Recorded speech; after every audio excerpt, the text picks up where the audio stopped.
तेल अवीव की सड़कों पर उस रात एक अजीब सी खामोशी थी। गर्मियों की हवा में थोड़ी नमी थी, लेकिन लोगों के चेहरों पर कोई तनाव नहीं था। बच्चे पार्कों में खेल रहे थे, बुजुर्ग छतों पर बैठकर रेडियो सुन रहे थे और दुकानदार दिन की बिक्री गिन रहे थे। लेकिन रात के 9:42 पर सब कुछ थम गया। आसमान में अचानक एक तेज सीटी गूंजी। कुछ सेकंड बाद एक भयानक धमाका हुआ। इजराइल की एयर डिफेंस कुछ मिसाइलें रोकने में कामयाब रही, लेकिन एक मिसाइल सीधे शहर के दक्षिणी हिस्से में गिरी। भीषण आग लग गई, कई इमारतें ढह गईं, सायरन गूंजने लगे, लोग चीखते हुए तहखानों की तरफ भागे। युद्ध की दस्तक इतनी साफ थी कि कोई इनकार नहीं कर सकता था। उधर ईरान की सरकार ने दावा किया कि इजराइल ने पहले एक साइबर हमला किया था, जिसके जवाब में मिसाइल दागी गई। इजराइल ने तुरंत जवाबी हमला शुरू किया। टारगेट थे ईरान के मिलिट्री बेस, रेडार सिस्टम और एयर स्ट्रिप्स। कुछ ही घंटों में दोनों देशों की सीमाओं पर सन्नाटा टूट गया। लड़ाकू विमान उड़ने लगे, ड्रोन कैमरे हर गतिविधि को रिकॉर्ड करने लगे और न्यूज चैनलों पर सिर्फ एक शब्द गूंज रहा था, युद्ध शुरू हो चुका है।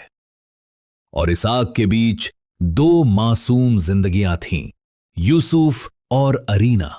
उन्हें नहीं पता था कि अब उनकी जिंदगी हमेशा के लिए बदलने वाली है। यूसुफ और अरीना, दो बच्चे, दो मुल्क का विस्तार। तेहरान, एक पुराना शहर जहां इमारतें इतिहास की कहानियां सुनाती थीं। उन्हीं गलियों में रहता था 12 साल का यूसुफ, एक जिज्ञासु बच्चा जिसे भूगोल और सितारों में दिलचस्पी थी। स्कूल से आने के बाद वो अपनी छोटी बहन को आसमान के नक्शे समझाया करता। उसका सपना था एक दिन नासा में जाना है। दूसरी तरफ तेल अवीव में 13 साल की अरीना रहती थी, एक होशियार लड़की जिसे पेंटिंग्स और कविताएं पसंद थीं। वो अपनी माँ के स्कूल में पढ़ती थी और हर हफ्ते एक नई कविता दीवार पर चिपकाती। उसका सपना था, मैं एक दिन किताब लिखूंगी जिसमें किसी का दिल ना टूटे। फिर युद्ध शुरू हुआ। तेहरान में यूसुफ के घर के पास पहला धमाका हुआ। उसके पिता ने तुरंत तहखाने में ले जाकर दरवाजा बंद कर दिया। बाहर हर तरफ धुआं था। उसने अपनी बहन को सीने से लगाया और मां की वापसी का इंतजार करने लगा। तेल अवीव में अरीना स्कूल गई तो देखा उसकी क्लासरूम अब रिफ्यूजी कैंप बन चुकी थी। डेस्क की जगह अब गद्दे थे, टीचर की जगह सैनिक थे। वो किताब लेकर एक कोने में बैठी और फटी दीवार पर लिखा, शब्द बचे हैं पर आवाज खो गई है। यूसुफ और अरीना एक दूसरे को नहीं जानते थे, लेकिन एक चीज कॉमन थी। दोनों की जिंदगी में बचपन अब बंद तहखानों और टूटे स्कूलों में कैद हो गया। तेहरान के सरकारी अस्पताल में नर्स लीला लगातार चौथे दिन बिना सोए काम कर रही थी। हर घंटे घायल सैनिकों और बच्चों को लाया जा रहा था। गंध थी खून की और आंखों में थकावट, पर हर मरीज को टांका लगाते वक्त उसके होठों पर एक ही बुदबुदाहट होती, बस मेरा यूसुफ ठीक हो।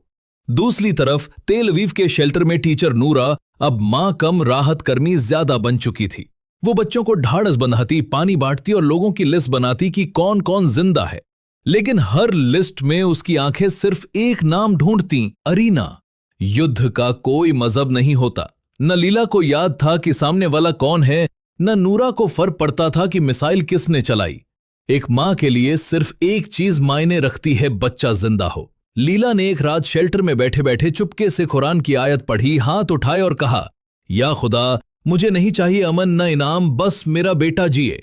उसी समय नूरा ने टूटे स्कूल की खिड़की से बाहर देखते हुए अपनी डायरी में लिखा, अगर मेरी बेटी बच जाए तो मैं हर दिन स्कूल में शांति का पाठ पढ़ाऊंगी, हर धर्म की कहानी सुनाऊंगी, ताकि अगली पीढ़ी जंग ना मांगे। वो रातें लंबी थीं, बमबारी रुक रुक कर होती रही, पर उन रातों में जो सबसे गूंजती आवाज थी वो थी माओ की खामोश दुआ। एक सूनी रात सीरिया की सीमा के पास तैनात था ईरानी सैनिक अली। 28 साल का, 3 साल का बेटा और एक अधूरी शादी की सालगिरह उसकी यादों में दर्ज थी। उसे आदेश मिला था इजरायली पोस्ट पर हमला करना है, पर हर बार ट्रिगर दबाने से पहले वो जेब से बीवी की फोटो निकाल कर देखता और सोचता, क्या मेरा बेटा समझेगा मैं क्यों मार रहा हूं। दूसरी ओर डेविड, 30 साल का इजरायली स्नाइपर, गाजा बॉर्डर पर तैनात था।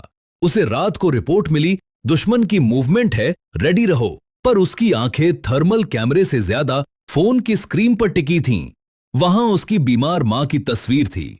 हर गोली चलाने से पहले वो खुद से सवाल करता, मैं किसके लिए लड़ रहा हूं और किससे? दोनों सैनिक एक दूसरे से कभी नहीं मिले थे, पर उनके डर, उनका तनाव और उनका अकेलापन एक जैसा था। युद्ध के नेताओं ने नक्शे पर लाइनों को खींचकर दुश्मन तय किए, पर जमीनी सच्चाई ये थी कि अली और डेविड जैसे हजारों जवान बस जिंदा लौटना चाहते थे। एक रात सीमा के पास दोनों के दस्ते आमने सामने आ गए।